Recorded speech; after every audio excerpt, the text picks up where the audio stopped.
Last weekend, my partner gently reminded me that impressing her parents was important, but not life or death as I furiously scrubbed the kitchen counters for the third time. Her parents are the kind of people who own a separate fridge just for cheese, so I decided to win them over with my world-famous, never actually made, lasagna. How hard could it be? Layers, sauce, noodles, cheese, repeat until everyone's impressed. I even bought a basil plant for authenticity, which I later realized was just parsley, but hey, green is green. Things got mildly interesting when I realized halfway through prepping that the only pasta in the house was a half-eaten box of spaghetti, which I rationalized could be reimagined into lasagna.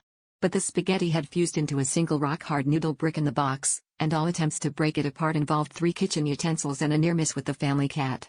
I decided, in a moment of culinary clarity, to just skip the pasta.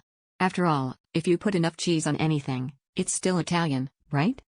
When the lasagna came out of the oven, it looked less like a classic Italian masterpiece and more like a Dalí painting after a cheese factory explosion.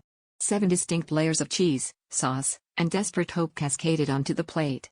My father-in-law, trying to be polite, attempted to cut it and instead found himself wrist-deep in what can only be described as fondue with ambitions. My mother-in-law asked if this was a deconstructed lasagna, and I nodded so vigorously I nearly dislocated something. As we all sat there, forks sinking slowly into the cheese abyss, my father-in-law smiled and said, "Well, I guess you could say you really melted our hearts tonight." Turns out, the only thing I layered correctly was the puns.